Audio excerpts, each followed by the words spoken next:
অভ্যুত্থান কিংবা টানা ৩ দিন পুলিশ শূন্য দেশ অথবা বাহিনীটির বড় বড় কর্মকর্তাদের আত্মগোপন যে কোনো বিবেচনায় ইতিহাসে অতি গুরুত্বপূর্ণ বছর ২০২৪।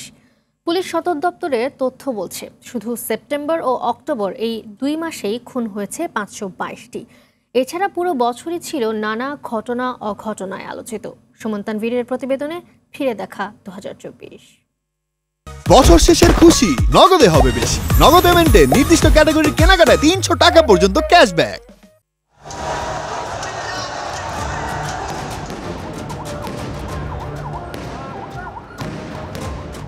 বছরের শুরুতেই দ্বাদশ জাতীয় সংসদ নির্বাচন ঘিরে ব্যতিব্যস্ত ছিল পুলিশ বাহিনী। শেখ হাসিনার পাতানো নির্বাচন সফল করতে মার মুখো ছিল বাহিনীটি। ভোট কেন্দ্রিক ৩৪৫টি সংঘাতে ৭ জনের প্রাণহানির ঘটনা আর অসংখ্য আহতের মধ্যে দিয়ে শুরু হয় বছরের প্রথম মাস। ফেব্রুয়ারিতে বেইলি রোডে ৭তলা ভবনে অগ্নিকাণ্ডে ৪৬ জনের মৃত্যুর ঘটনা স্তব্ধ করে দেয় জাতিকে। গাফিলতির অভিযোগে সংশ্লিষ্ট কর্তৃপক্ষগুলোর বিরুদ্ধে সে সময় ব্যাপক সমালোচনা হলেও তদারক সংস্থাগুলোর বিরুদ্ধে এখনো নেওয়া হয়নি কোনো ব্যবস্থা। পরের মাসেই মোজাম্বিক থেকে দুবাই যাওয়ার পথে সোমালিয়ায় জলদস্যুরা ছিনতাই করে বাংলাদেশের একটি জাহাজ। প্রায় ১ মাসের উৎকণ্ঠা শেষে ১৫ এপ্রিল ছেড়ে দেওয়া হয় ১৩ নাবিকসহ জাহাজটিকে।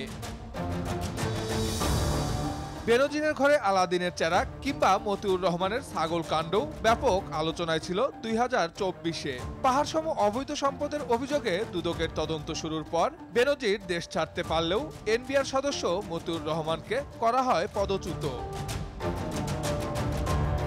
বছরের মাঝামাঝিতে এসে কলকাতায় এমপি আনার হত্যাকাণ্ডে নড়েচড়ে বসে দুই বাংলার প্রশাসন। নানা রহস্য ও নাটকীয়তার মধ্যে দিয়ে এমপি আনারের মরদেহের খণ্ডিত অংশ মিললেও এখনো চলছে তদন্ত। উন্মোচিত হয়নি হত্যার রহস্য। ৫ আগস্ট শেখ হাসিনা সরকারের পতনের পর অভূতপূর্ব পরিস্থিতি দেখে দেশের জনগণ। ৮ আগস্ট পর্যন্ত ৩ দিন পুলিশ শূন্য হয়ে যায় দেশ। ট্রাফিক পুলিশের ফিরতে ২ সপ্তাহেরও বেশি সময় লেগে যায়। আগস্ট পরবর্তী সময় দেশ হঠাৎই বেড়ে যায় চুরি ডাকাতি। সেনাবাহিনী ও বিজিবির সহায়তায় খুব কম সময়ের ব্যবধানেই সেটি সামাল দেওয়ার চেষ্টা করে প্রশাসন।